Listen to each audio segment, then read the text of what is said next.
Hello and welcome to the Midtable and Up podcast. On this episode, we will be discussing the top 10 things we love about football. As always, please make sure to put your foot through that like button and subscribe to the channel, as well as follow us on Facebook, Twitter, Instagram, Spotify, iTunes, the usual. Our first co-host is a man who would love nothing more than to own his own puppy sanctuary. It's Matthew Lee. You right, Matt?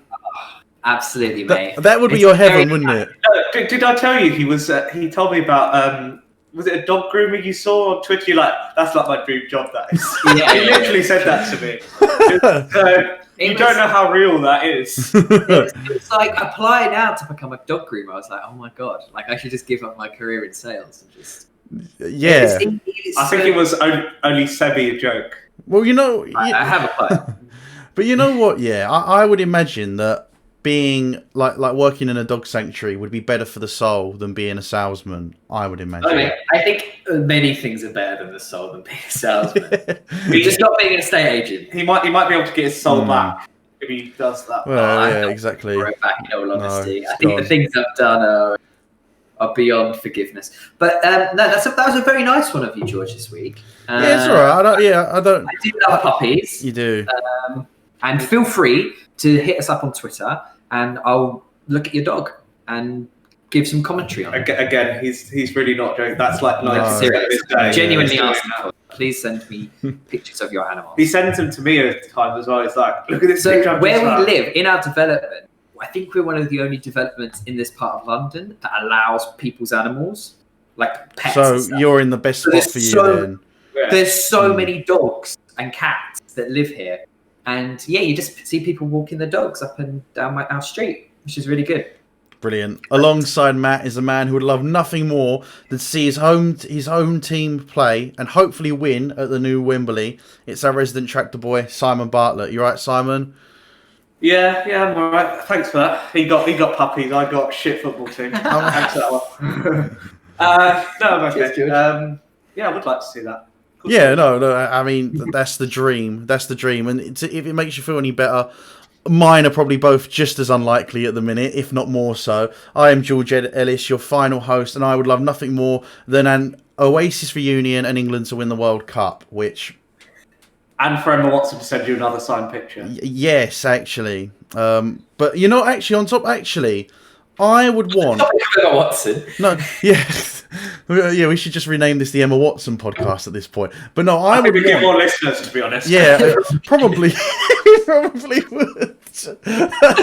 But no, to be honest, I feel like I'm kind of owed a new signature because the one that I've got, it's like a print, which is obviously just from her, like public relations fan mail team or whatever. Yeah. So, yeah, if Emma Watson, if you ever do listen, then we've got an email. You can get in touch. I don't think our podcast is on her agenda. No, not yet, anyway. No, not but quite. You don't know what her priorities are. You're very right. Maybe she likes it. She's an avid football follower. I mean, I hopefully. think George's life would be made if Emma Watson followed us on Twitter. I'm not going to lie. I feel like I'd retire at this point. I'd be like... no. I'd invite her on the podcast and then retire. That would be that. Retire, yeah. That would be the peak. It would be the peak. So that's the peak. Then we get Emma Watson on the podcast. We're done. Yeah. Yeah. Yeah. Well, all right. You guys can have someone as well that you would put on par with me having Emma Watson. So who would you guys go with then in that case? So your ultimate dream guest, so it doesn't have to be related to football. It can be anyone that's currently alive, obviously. That's tricky. I think my one is probably related to football. Yeah? Declan Rice, of course. I would love to have Declan Rice on the pod. Mainly because I love him. But also, he seems like a nice lad. Really? I mean, because don't get me wrong, I love Rice as well. But I genuinely maybe pegged you down for someone more like Kanye as your dream guest. Kanye's I don't. That would be mental. Conversation with Kanye. He's too in another realm. Yeah. Well, yeah, he's gone all religious as well. So. Yeah, he's got very religious. So if we make this a religious podcast, we could get him. Probably. We just have to pretend that we do believe in Jesus now. Yeah, you look like Jesus with the beard. Exactly. So it's my tribute. It's my tribute. I don't know about my skin. I don't think my skin tone is accurate unless you pay attention to Middle Ages propaganda. Then I am full Jesus. Absolutely. Yeah. But what about you, Simon? Who would you have? I don't know. It's a tricky one. Probably someone from Lord of the Rings, maybe. Like That Viggo wouldn't be bad. Mortensen or something. Well, oh yeah, not Sean Bean. Nah, I don't know. Aragorn, mate. Yeah, no, that's not a bad shout. Not a bad shout. But yeah, no, how did we find the list this week? All right. I find it a little bit tricky. I don't know. It's like I love all of football, so it's hard to like pinpoint specific things that within football is good. I think the way that I kind of approached it was I kind of just think like what do I kind of appreciate about it the most, because I know what you mean. You kind of take football as like one package kind of thing. But yeah, I kind of thought, what do I kind of... And that can be, it could be anything from something that happens in a game to, something that's not even the game itself. It could be like part of a pre-match ritual or something like that. So yeah, it's a bit of an interesting one. What about you, Matt? How did you find it? At first I found it really hard because it's the same thing as silent, really. There's so much about it that I like. But I got to thinking probably more what's outside of football as much as what's in it. Like you said, kind of like what's involved in why I enjoy football. Yeah. It's a great sport, but also, it's a bit more than just beyond the sport, I think. So once I got into it, I found it all right. But yeah. Yeah, no, fair enough, mate. Yeah, no, fair enough. So would you like to kick us off with your number 10 then, Matt? So my number 10 is a really recent one, and I had to talk about this. It's a general topic. I love shithousery fouls. Yeah. I think they're just the best thing in football ever. Everyone loves a bit of shithousery, but there was this particular piece of shithousery that happened. I think I know where this is going, actually, given what just happened. I think I know where this is going. And it was where... Donny van der Beek came. I knew it. And Mark Noble just fouls him. I've never seen a player do a third and be fouled. That is just new levels of. And how he fucking didn't get booked for it? Because there was no challenge. The ball's out of play, and he just bowls him over. It's technically not a foul, is it either? Because it's. It was. You can't give a free kick, can you? 'Cause it's off the pitch. Yeah, I kind of know what you mean, but it was so funny because he just, as he went to throw it, Mark Noble's just got bosh and just clattered into him, taking him right out. It was hilarious, but it was weird because the last time we played them in the cup, Mark Noble also ended up carrying Ander Herrera off the field. Like he picked him up and dragged him, in that bear hug and. It was so he's got some history in that fixture, I tell you. But that I know what you mean in terms of shithousery and that kind of thing is a bit fun. I kind of wanted to put something similar, but not quite the same. I think me and you might have the same thing. I mean, what number 9 I had, because it's somewhat related, but not. I had crunching tackles in at number 9. Nothing that kind of like the game kicks off early minute. If someone just goes. Bang, straight in on their set the tone. Challenge. Exactly, yeah, set the tone. Win it's like that. The one that I always think of that when someone says setting the tone with the tackle is that FA Cup final. Wimbledon against I think it's Liverpool. Yeah. Laurie Sanchez on Steve McManaman. It's like the second minute of the game flies in it's the 90s, so he doesn't even get booked for it. But studs up slide challenge. He'd be blatant red card these days. Yeah. Yeah, no. I think that's the issue with crunching tackles. Though, is they're a dying breed. Somewhat. You kind of you can't go in. I mean, studs up. That is a red card, obviously. Yeah. But yeah, it's just even on the halfway line in the middle of the game. If you've just lost the ball and you're worried about the counter attack, I always just think, just someone just. Clatter him, take him, end it. At worst, take a booking for the team. Right, end the danger then and there. Don't let them break. You're already booked. Exactly. That's the only situation. Yeah. But no, the amount of times I'll see a team lose the ball, say in the final third, and then I'll be thinking, right, you're closest to him. Just clatter him. Fernandinho, all the way, just right in there like that. Take him down, and Fernandinho was able to avoid bookings more often than not. So yeah. because he looked like a nice guy. Yeah. Well, I think that's what's made. I think that's part of why Liverpool's such a great team is that they play obviously great football, but they have that nasty streak about them, and they've got lots of players that aren't afraid. Like Milner, he's not afraid just to barge. I would say as well. I would say City are the best team at doing that. Yeah. And I know Pep Guardiola has come out publicly and said, "Oh, I don't instruct my teams to do that," but I think you must, because everyone is so cynical, and they take it in turns. I am sure, so they already know that if someone's on a booking, I'll be the one to go foul him instead. It's calculated. It really is, and I don't. And some people kind of frown it. I think it's great. I think that's clever play. It's what you do. Why are you just going to stand there and let the team break on you when you've lost the ball? No, just bring them down then and there. As I said, all right, you might get a booking for it, but outside of that, just stop the danger before it can even evolve into something serious. So, but. What would you say some of your more favourite moments of shithousery other than the Mark Noble and Van der Beek recently? Well, we spoke about that Adebayor one. But you got to think just general Sergio Ramos stuff. That's great, isn't it? That's brilliant. Kicking Mo Salah. He basically won Madrid. That and obviously Gareth Bale's goals, but that motion was what set them on that path to winning it. Basically, because I think the whole heads went down. They did, yeah. Epic moment. Because they on the biggest stage. Because he'd scored that was his first season at Liverpool, and he'd scored about 40 odd goals or something.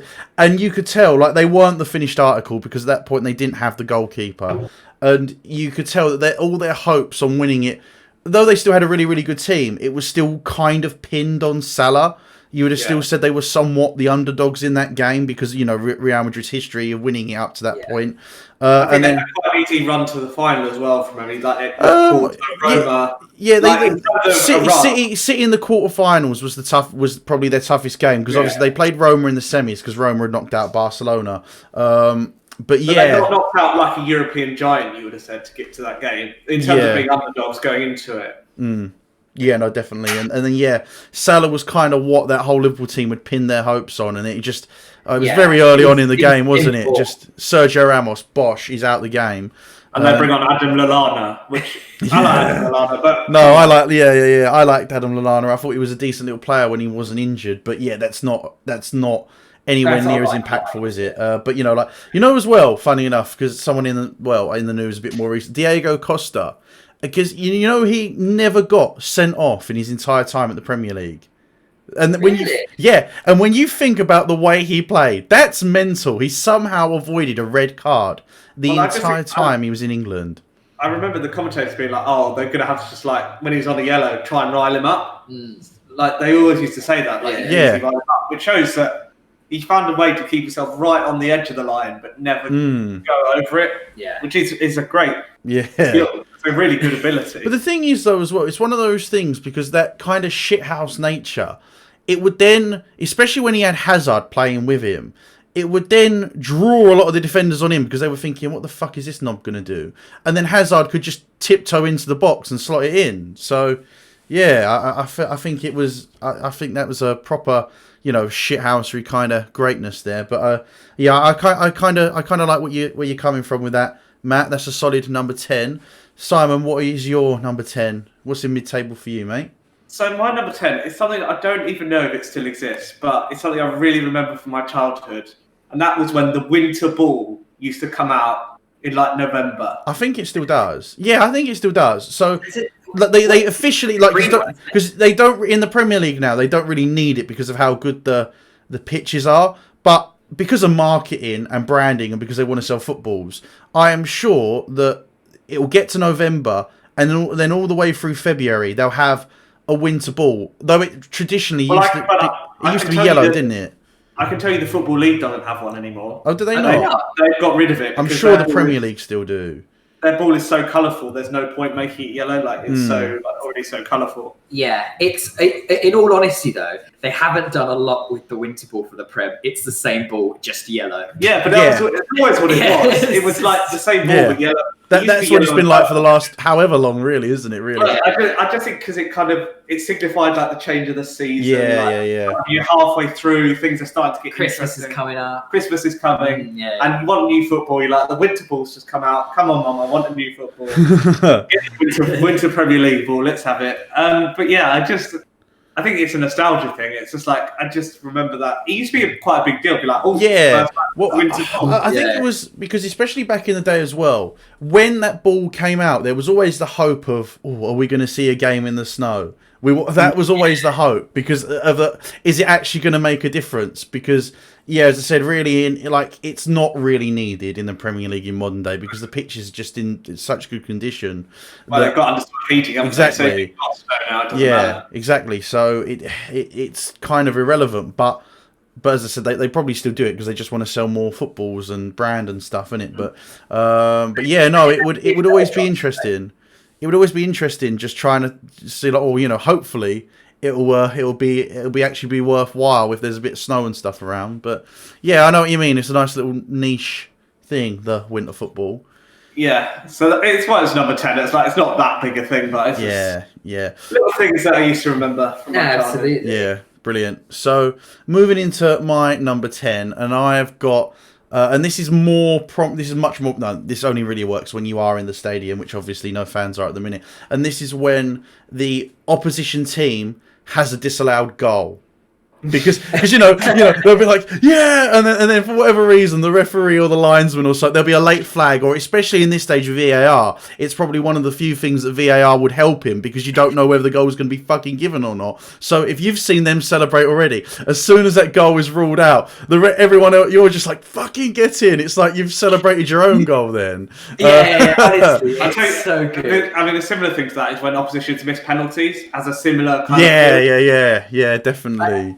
VAR has definitely made that whole experience much more complex, though, because I remember before COVID, we lost against Crystal Palace at home 2-1. Oh, that was It was like a last-minute goal. I think you probably remember that. It was recent. And it was Jordan Ayew. It was like our defences broke apart. They came down and they scored a goal. So obviously the opposition fans celebrated. And then the linesman had his flag up, so we all celebrated in like retaliation, and then VAR gave it.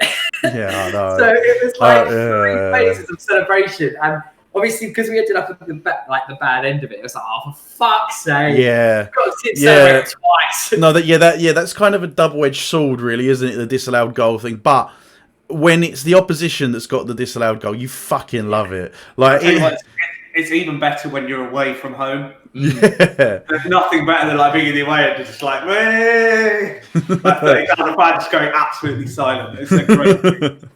It's always good fun. So yeah, that was kind of my number 10. Moving into your number 9, then Matt, what are you going with, mate? So my number 9, one of my favourite things about football are really stupid, obnoxious transfer rumours. So whenever transfer deadline, like whenever the transfer window, it seems to be very prominent in January. I think it's the shortest window. And there's a lot more. I think there's a lot more panic generally in January, isn't there? Exactly. Yeah. No, teams at the bottom are just trying to stay up. Teams at the top are fighting to win.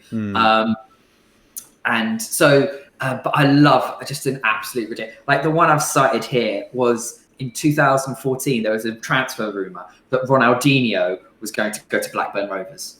That was a rumour. That was a very real rumour. I'm not sure if it was 2014. I've got down here 2014. It can't have been that late, would it? It says 2014. I thought it would have been slightly earlier, but yeah. It would have been the end of Ronaldo. It might have been the article was 2014. But anyway, I mean, the one I saw the other day was like Chelsea linked with Haaland and Alaba. I'm like, no. I mean, no. Come on. What the fuck would they turn to Chelsea for? Yeah, I can understand City. Yeah, but Chelsea, really? Not in the minute. They're not going Chelsea in the minute, are they? Not. It's like now. It's just like, I'm available. Like, come on, it's not happening. Again, but that's like the equivalent of me saying, "Oh, Margot Robbie, I'm available." By the way, I'm on a free. I'll pay you. The ones I hate though, there's like fake agent Twitter accounts. Oh, like, yeah. That's absolute bollocks. Like some of the some of them, right? start a rumor, you'll see it on Twitter or something, and then it will actually gain ground, and people will go, "Is this actually happening?" And then eventually, the person that started the rumor will go, "No, I just made it up because I wanted to get some traction on Twitter." Because I'm a massive virgin and have no life. Yes, basically. But the thing is, with Twitter now, obviously people can build up these platforms, and every club has the in the know person. Yeah. And it's obviously it's a big platform thing, and obviously they're trying to make careers, they're trying to make money out of it. But kind of before the days of social media, I watched a really funny story on Peter Crouch podcast where he talked about on deadline day they would try to fuck with like Sky Sports, so they would call people they know, like agents or people who are in the know, and be like, "You'd never guess who I just saw come through the door." Training ground and stuff like that. So I just like that little bit of just because there's so much media attention on transfer deadline day. Like they spend days talking about it. It's very, very big media day. I would have had it on my list probably 8 or 9 years ago, but I just think they're so bad. They're so boring these days. They definitely know something that happens. Are well prepared, have already done their business at the start of the window.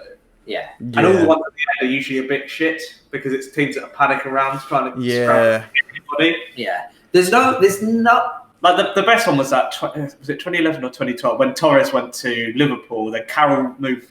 Torres went to Chelsea, Carroll went to Liverpool, Suarez went to Liverpool, Morelos moved around. Like everything was happening, like down to the wire, all of the deal.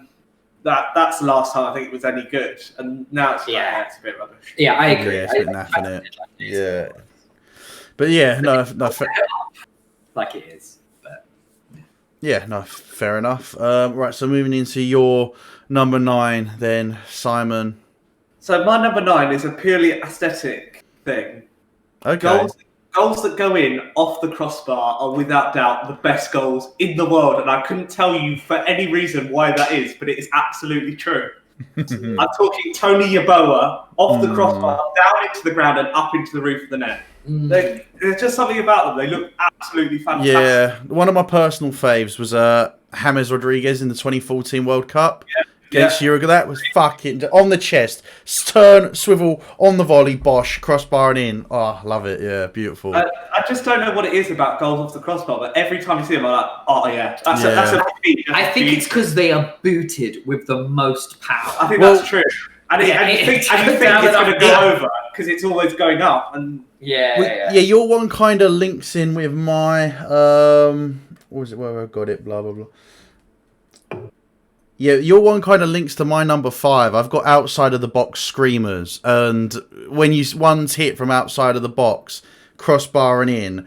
It feels. That's just pure set. It is, isn't it? Right? Yeah, no, it's just because like outside of the box hits are probably, especially if they go top bins, they're probably my favourite type of goal. Just because there's just something so satisfying, even though it's not necessarily as skillful as someone that's beaten a couple of players and then rounded the goalkeeper or dinked it over him at the last. There's just something so satisfying about like Vincent Kompany just twatting the ball into the net from outside of the box, or that was good off the crossbar as well. While we're talking about it, we might as well get out. That's my number 7. Is when centre backs decide to go for it. Do they have to score, Matt, or is it just exactly? Do they have to score, Matt, or is it just when they go for it? It's just when they fucking go for it. Because I think it's either brilliant or it's shit. Yeah. So 9 times out of 10, it's pretty shit. The more often when a centre back goes for it. That's funny as well. That's just as funny.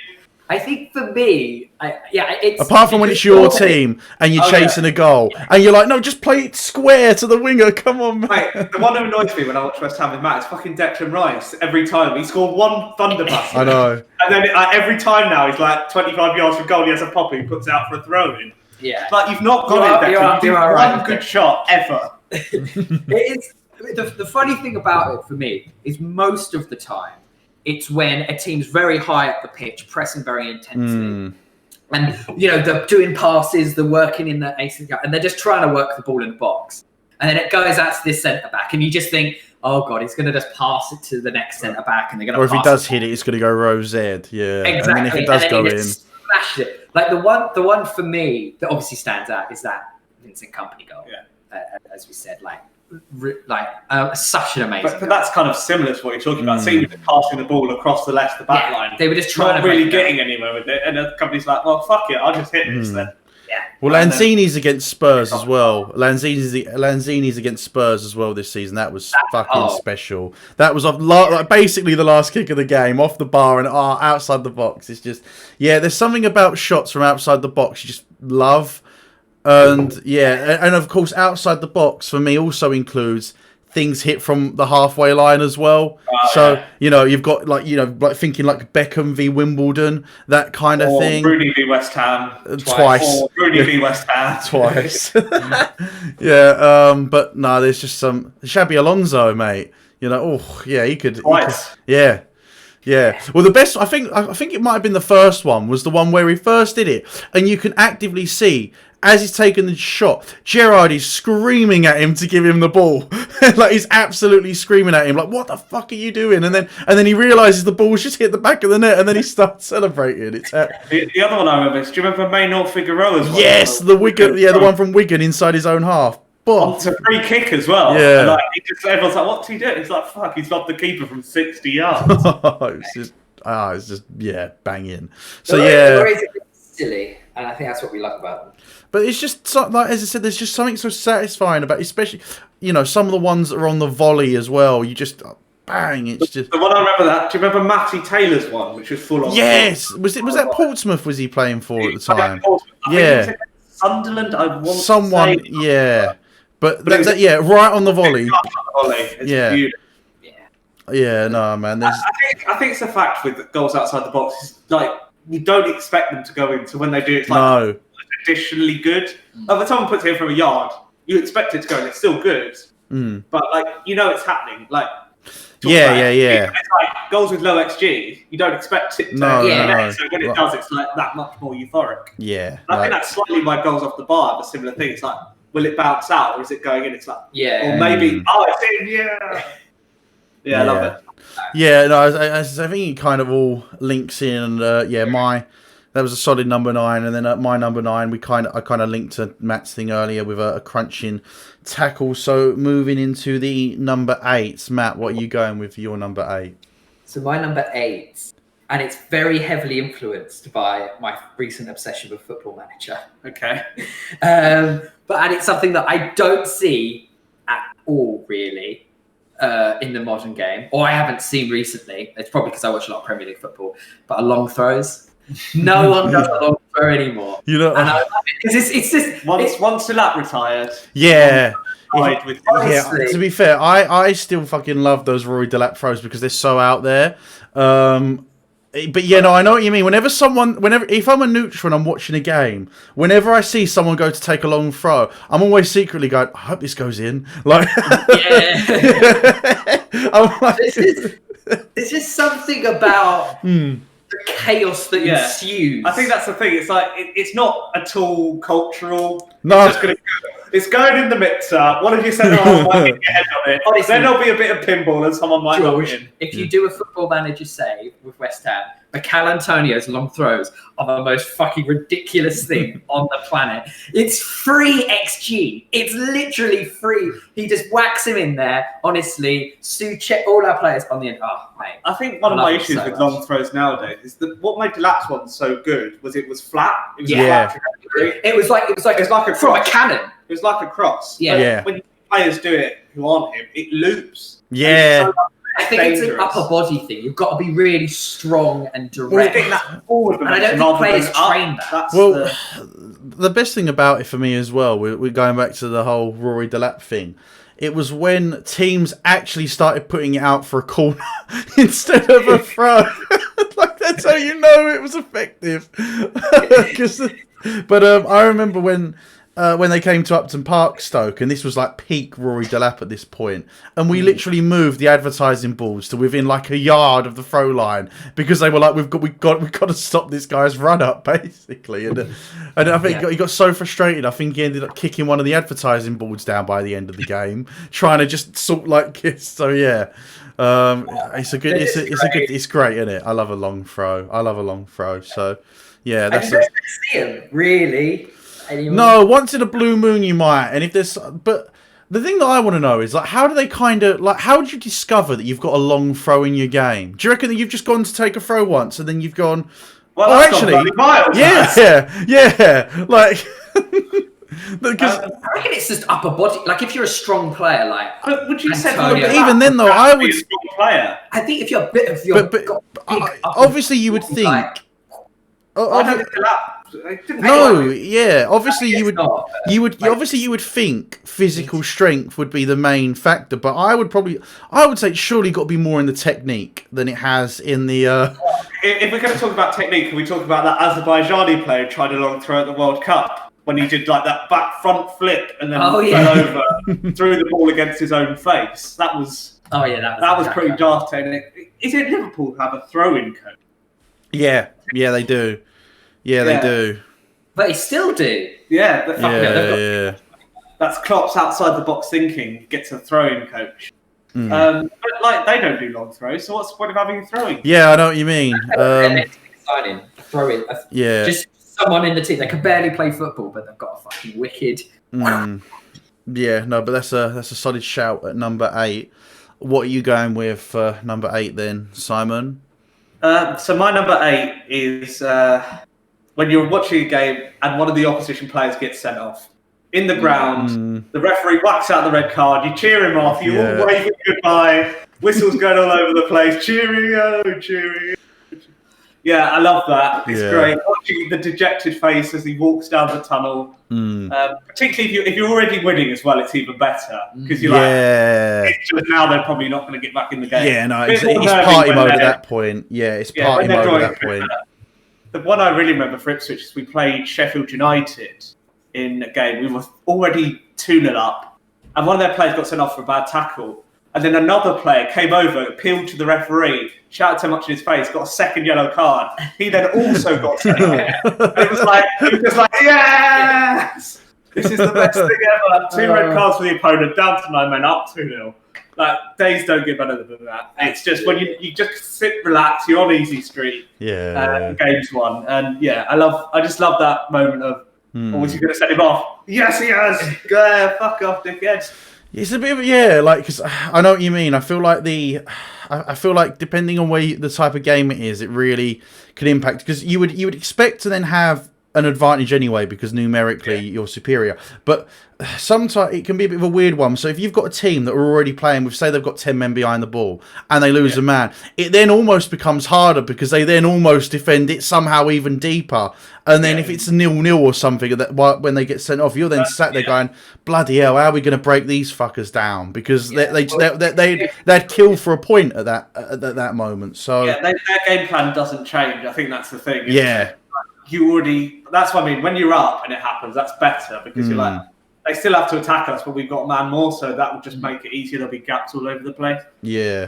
As you say, if it's 0-0 or you're behind, if you're behind, it's the worst situation. Yeah. Because you're like, we should get back into this, but as you say, they've got something to defend. Men behind the ball, it's going to be very, very difficult. Yeah. No, you are right. And when they're compressed like that, they just find another gear. They siege. It really. Everyone knows how to work like 10% harder. Yeah, exactly, and it's kind of like that siege mentality kind of sets in at that point because they're like, we've just got to get through this next however long, and we're home and dry. I think that's particularly true of like it's a bit of a dodgy decision as well. Yeah, like, the guy would be like it's a bit of a 50-50, and maybe he's a bit unlucky to go. And they're like, well, everyone's against us. Fuck it, bullshit. Yeah, we've got to get something here. Yeah. Whereas when it's like a clear red, and even the team that they've lost the player are like, oh fucking hell, here we go. Like you can tell they're more disappointed at their teammate than they are. Rather than let's dig in, lads. Like, come on, we've got to do it for this guy. Yeah, it's a bit. It can be a bit of a funny one, but as you said, when you're already leading. And you're like, right, okay, we should be on easy street now. It is good, and as you said, the whole crowd waving them off, and that's always fun. So, Yeah, that's a solid number 8. And moving into mine, I have gone for when a player tries something something different but completely fucks it. So going back to the throws that we were talking, that World Cup throw, like when he tried that and he just completely fucked it up. And that's how he's like, I'm on the biggest stage of my career. Yeah, I know what's going to work. And a roly-poly throw. That's what's going to get our team back into... They'll never see it coming, guys. They'll never see it coming. Down as well. So, like, they had a really good shot at getting back into that. And he put a decent ball in there. Yeah. It's dreadful. The other one I think of that is that David Dunn one where he tries to do the Rabona and just completely... Well, I was going to say as well, another one that's up there for me, it's the... Pires and Henry penalty. Oh yeah. My God, where they tried to pass it to each other, fuck it up completely, and then it's just oh man. So yeah, stuff like that. Each other like, what the fuck? Yeah, because you kind of appreciate players that maybe try something different, and if it gets to the point where they've maybe got a shot that's just gone wide or something, you go, oh, that was good. They thought out the box. But when you get like people falling over with their throws or something like that, a little bit like like let's say if someone lays underneath the wall, because players have got a habit of doing that now in the chance that someone, and then the player just puts it top bins or something like that. It's just I think it's kind of a bit of a peek behind the curtain. You're like, oh, they are actually people. They can be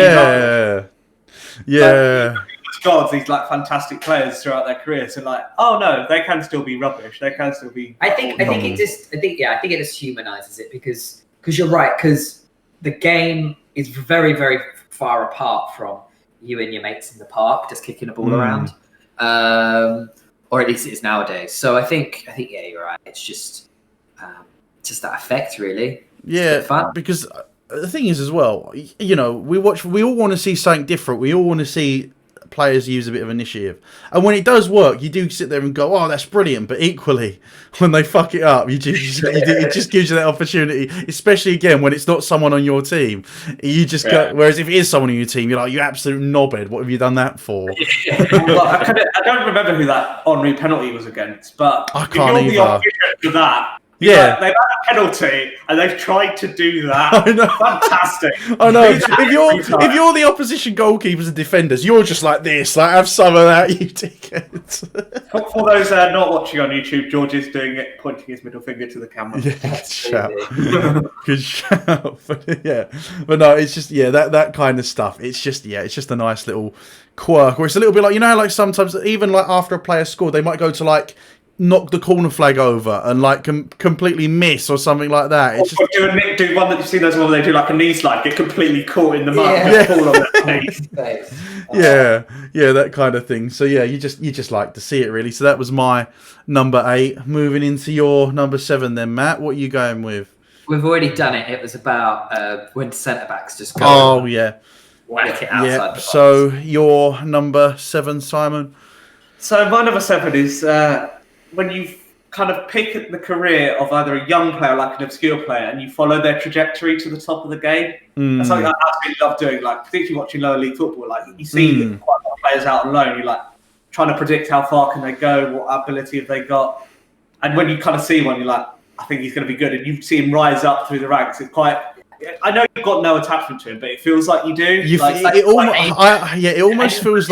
almost feels like you've discovered them in the same kind of way. Where if you discover a musician right before they get big, so before anyone else, you're listening to their album or their singles before they've released a proper album, before they've really hit the charts and then 6 months after you've discovered them, and they then get that level of fame, and everyone's like, "Oh, this guy's really good," and then you get to go there and go, well, I knew that guy was really good 6 months ago." It's to describe me as the football hipster. So but it's a bit like that. A little bit, but no, I know what you mean, because you get you feel like, as I said, you feel like you're, even though you're not, because you've seen it early on, you feel like you've gone on that journey with them. Yeah, you feel like you played a small part on their career. You haven't, but you sort of feel like you have. Yeah, it's that idea of you've been there since day one, that kind of thing, and then to see. I remember watching Phil Foden at the Under-17 World Cup. I was like, this kid, like, obviously he's playing for England at the Under-17 age group. People know he's good,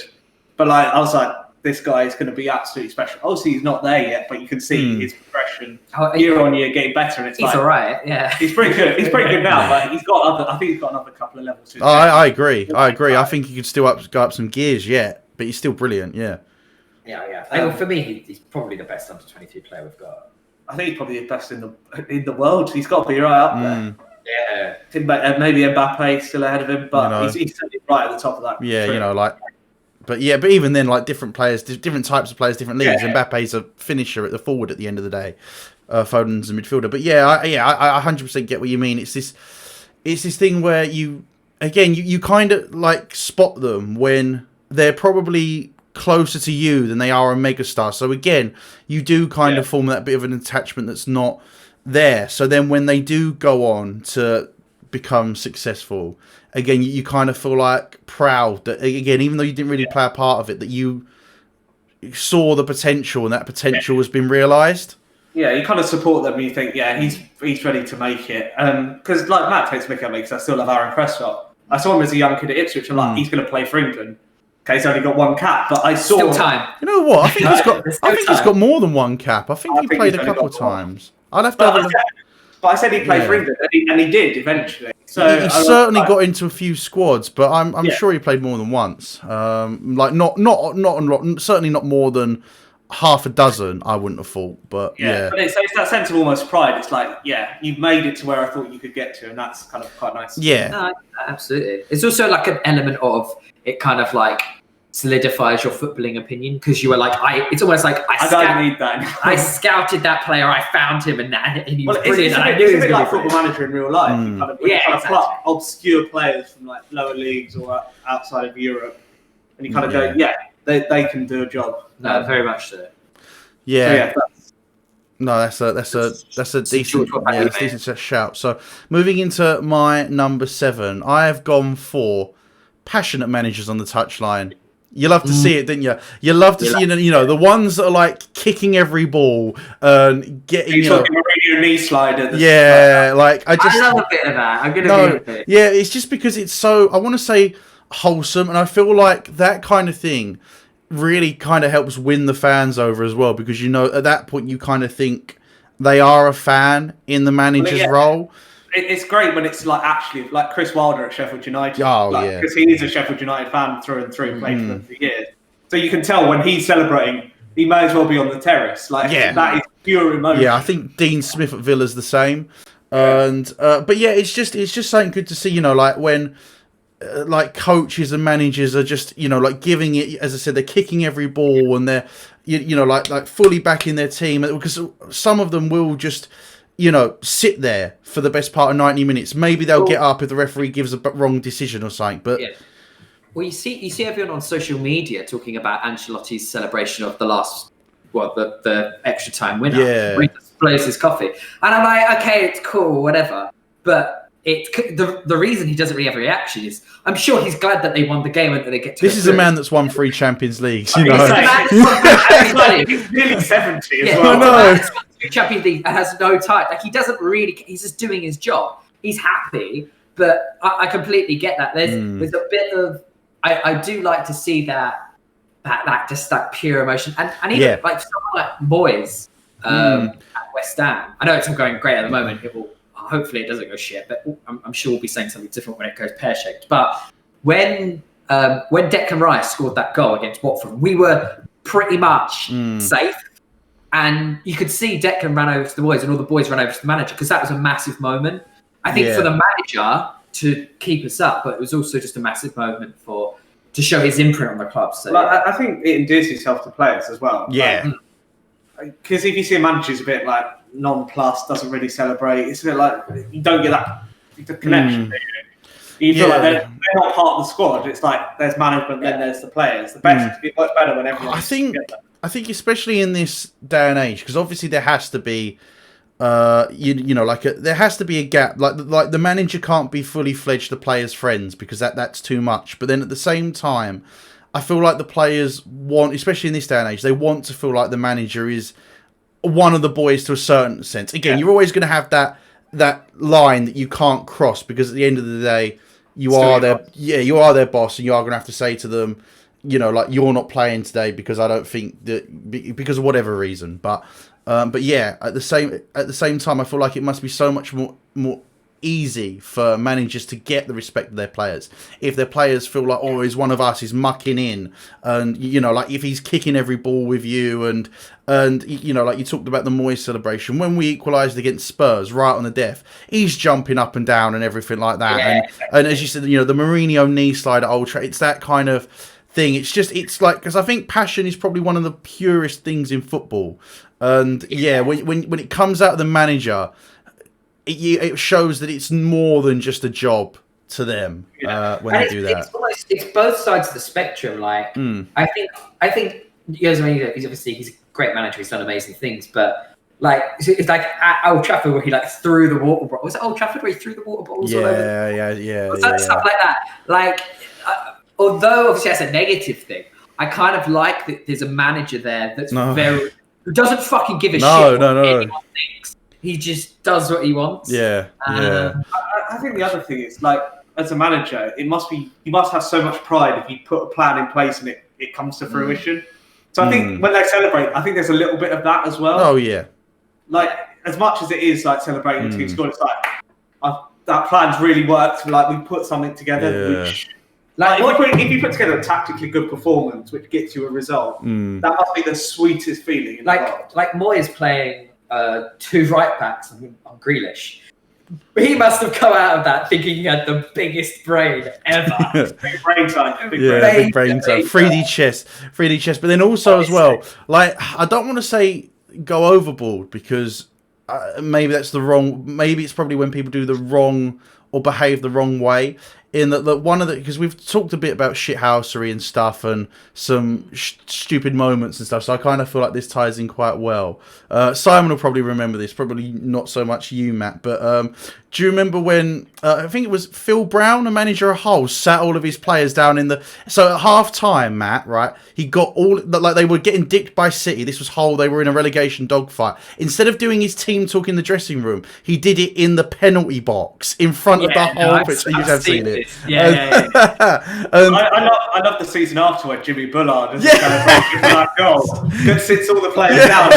No, apparently he got a right bollocking for that. And to be honest, if I was Phil Brown at that point, I'd have just taken that on the chin and laughed. The one I thought you were going to say, I actually didn't think you were going to say that one. I thought you were going to say Alan Pardew in the FA Cup 2016. Oh, God, yeah. But gives it a little jig on the half. See, but here's the thing, right? Because, you are right with that. But here's the thing with Alan Pardew and that little dance on the celebration after they've scored, going 1-up, is that was more about him than him being passionate about what was going. You could tell that was him going, "Oh, look at me! I know I'm a good manager. We're going to win the FA Cup." Which, I feel like he's definitely got one of the most inflated egos in football, and it's not really an issue having an ego if you can back it up. But Alan Pardew bigs up his ego, and then he gets knocked down very badly. Continually doesn't live up to it. Well, do you remember when he called I think it was Manuel Pellegrini, when Pellegrini was the manager of City, he called him like an old cunt, like he got fined for that. But Pellegrini was like 6 or 7 years older than him. There really wasn't a lot in it. And Pellegrini has won Premier League titles. I know. And other Alan Pardew has got within a whisker of winning an FA Cup for us, close to winning an FA Cup for Palace, and that's it.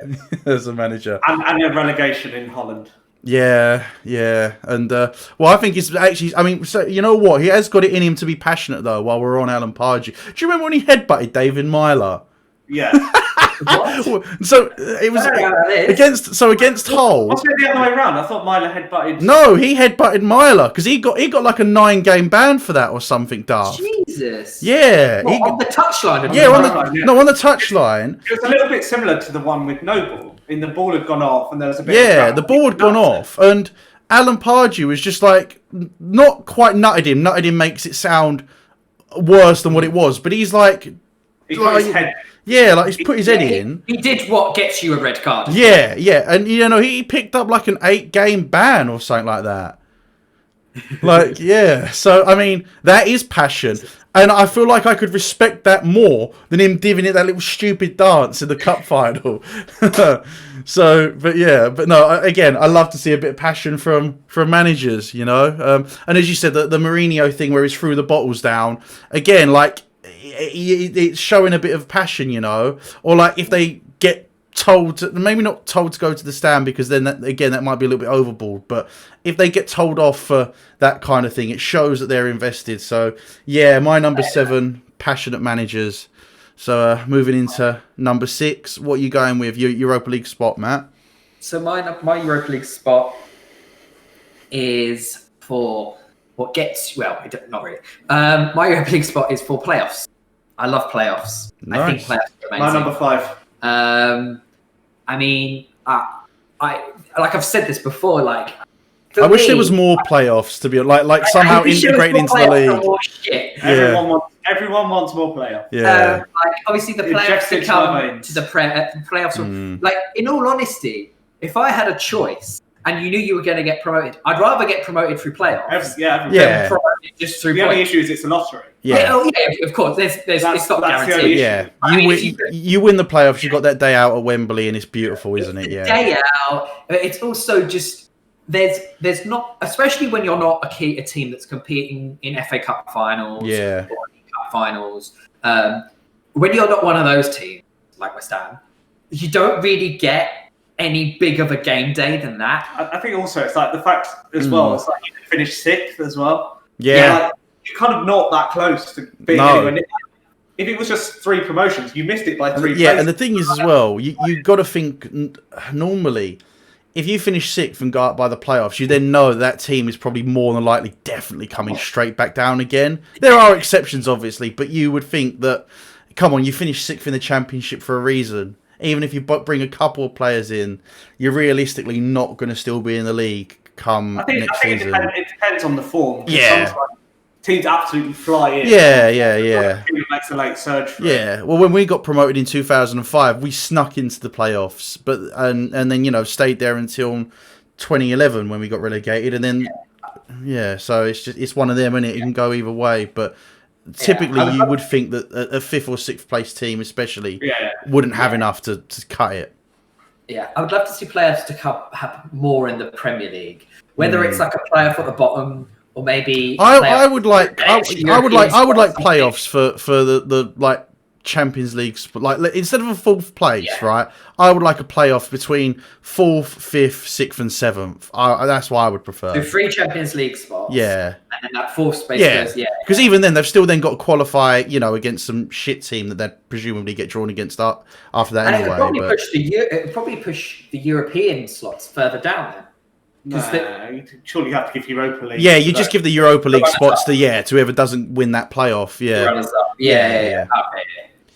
But still, it'd be I think relegation playoffs sound fun as well. If you're like 18th or 17th, because then as well it stops teams getting to. Let's say you're about 12th or 13th, and there's 4 games to go. It stops teams going on the beach then if they know if they know that they could finish 15th, 16th, and then get dragged into a playoff to go down. Yeah, it stops teams staying up by like the skin of their teeth as well. Like those who start on goal difference or like a fraction of a margin, which is like big money to teams that finish 17th, and you do it by like 1 or 2 goals. It feels a bit unfair to the team that does go down. Obviously, that's how it's done. Yeah, I know it will never happen in the Premier League, but it's because of the money. It won't. But the American format of kind of you have this big game like the Super Bowl or the NBA Finals, that big end. I mean, I would say something about that for me where it's like. It's a huge game. I mean, as far as that kind of thing is concerned, I would say like where like the World Cup and the Champions League are cup competitions, that kind of covers it. And I think with like a league table being the way it is, because I know like the MLS kind of have like a playoffs, don't they? But even then, that's between like the North. I think it's the North and South, or it's like the 2 different East and West. Yeah, that's it. Yeah, East and West. The North and South was the Civil War. Tell you what would be interesting if you had a North and South division in the Premier League. That then would the top 2 play each other. That'd be pretty interesting. You know what? That would be quite a neat little extra domestic trophy. Actually, I would imagine like something like that. But but at the same time, it's again when you've got that table fixture. Especially if you've got a team that wins the league, by a solid amount. Yeah, I think it's not. It's a different trophy. Like you win the league, that's one thing, but then you have a playoffs for a different trophy. I don't know, you call it something else. I don't know what you call it. Like don't like the finals. You call it the finals, and that's just a different thing. Like you are still the league champions, but you didn't win the final. I just think it would be more games. It would be absolutely. Oh, there's no way you could do it. I mean, it's completely impractical. But then again, they play these meaningless pre-season friendlies in fucking Qatar. So yeah, they do that for money though, don't they? Because and brand recognition. So why not? Let's do it. More playoffs. FA, if you're listening, the people want more playoffs. Why don't we do a second team playoff where you can only play players that are in your second team? I'd be up for that. But City would still walk that though as well. City would walk that. Absolutely, no problem. But yeah, you got City out here walking both fucking leagues at that point. But yeah, no, I think that's a good shout. Playoffs. Simon, was that your number 6 or was that yours, Matt? Yeah, that was your number. No, number 5. My number 5, Matt's 6. Yeah. Okay. Lovely. So your number 6 then, Simon. So my number 6, simple penalty shootouts. Fantastic. Yeah. Not much more to say. You can watch the shittest game in the world. It could be 0-0 for 120 minutes and nothing happens. And then it goes to penalties and then it's... The drama ramps up at that point, doesn't it? Yeah. It doesn't matter what game it is. Even if you're a neutral, you feel that tension even when a neutral... We've all been there, haven't we? We've all watched penalty shootouts and shitting yourself and going, come on, get this in. Just if you get this one, come on. Think of England at the World Cup. That was just the most beautiful moment. Winning a shootout. It's fantastic. It's always a bit like a game show at that point. Well, it is. It's a lottery, isn't it? Yeah. No, it's 50-50 at that point, isn't it? Yeah, exactly. You expect to have a host that comes on. Yeah. Stepping up for England. Yeah, exactly. That would make it have a dance competition. And here we go. All the lights shut off and a spotlight smash down on you. That would give you pressure. Are we improving penalties here? Fire going off behind the goal. Yeah. Absolutely. Just make it as hard as possible, as many distractions as you can put on the football pitch. No, it's just fantastic. As I say, you can watch a really boring game, gets the penalty, now I'm invested. The other one, do you remember that England under-21 shootout, George, where they beat Holland 13-12? That went for yeah. Well, I watched that. It was went on for half an hour. I remember I think when this is coming up for 6 years or so ago. Well, it came up on my Twitter feed. That's the only reason why I remembered it. I was like, I remember that game because I think it was 2011. Yeah, it was something daft, wasn't it? And but no, I remember us against Everton in the FA Cup about 6 years or so ago. And it got to the point where the goalkeepers were taking penalties, and then Adrian. I love that. Yeah, I love that. And then Adrian threw off his gloves and slotted it into the corner, and it was beautiful. And yeah, like the elation of winning a penalty shootout. It's such a yin and a yang because the devastation of losing one is as devastating as it is glorious to win one. And it's a bit like the playoffs in that sense. Yeah. If you do it that way, it's the best way to do it. Well, and even you can fuck it up. Oh yeah, completely. And going back to that England one, because obviously again it was such a roller coaster anyway. We should have won that game 1-0. And then to concede the way we did at the end, it was just so the whole not only the pub but also the whole. You could see the whole team were completely deflated. Everyone was deflated except Matt, who still remained positive. Always remain positive to a fault. Well, no, it was because it was right before the shootout was about to start, and then the cameras panned to Dele Alli, and then Matt's gone, "Come on, Dele, smile," and I lost it, I think that's the thing. It's just I know what you mean. You want to try and deal with pressure, and I just lost it. And I was like, we've got a penalty shootout, and I'm like, why has he got to smile about? the funny is, or you feel like Gareth Southgate, you miss one in the shootout and have to do a pizza advert. Yeah, I have to do that pizza advert. But that was a punishment. Yeah, but then of course in that shootout, Henderson missed the first penalty, and I'm sure the whole nation just went, "Oh, fucking hell, here we go again. Here we go again." Yeah. Yeah, no, honestly, when Henderson missed that penalty, I was like, that's it, we're out. And then... When Pickford saved that penalty. Well, because first guy hit the bar. Oh, yeah. And then Pickford which was the saved penalty straight after, wasn't it? Yeah. It's always great when they miss the next one. Yeah. You're like, right, okay, we're back to level. And then we score, and then It's Trippier, Pickford. because I think Trippier's was the most important one, because like when a couple miss, things are set through the squad. Yeah, like, the confidence of everyone around them can kind of crumble then. And then Trippier just kind of put that confidence in, and then obviously Pickford then saves the next one, and then it's all on Eric Dyer, and everyone's going, when the fuck has Eric Dyer ever taken a penalty before? First, I don't think it's a particularly good penalty. No. When you watch it back, the keeper should probably save it. Yeah, it's in the corner, but he gets a hand to it, and he just the power can't keep it out. But you know what? We take those. We'll take that. We'll take any. I was covered in beer. Oh, we were all covered in beer. Well, mate, we were like, as I said, like 10 minutes before, we're at each other's throats, and then like straight after, we're fucking dancing around, hugging each other on tables and shit. I'm glad you completed that sentence, because at the end you just pause after the word "fucking." No, it's all right. I had to. Yeah, I mean, to be fair, if there was ever going to be a time, it would have probably been in that moment. Yeah. So it will never happen. I was down. No, George, if you said, Matt, get your kit off, at that moment, it's go time. Anything for George. Well, there was a whole pub there as well. We could have got them involved. Yeah. In fairness, in the quarterfinal, we did end up like basically. To be fair, in the quarterfinal, I was nearly crushed to death by the amount of people on top of me. So yeah. I'm just thinking about fucking the people in me and on the green. God. God. Oh my gosh. Oh no. God, I can never step foot in that pub again. I'll set on fire. Shall we move on? Fair enough. So that's half time. Thank you so much for listening to part 1 of this Midtable and Up podcast episode. Part 2 will be available to listen to very soon. If you enjoy our content, please follow us on Instagram, Twitter and Facebook. Be sure to download us on Apple Podcasts, Spotify, Acast and SoundCloud. Thank you very much, and we'll see you in parts 2.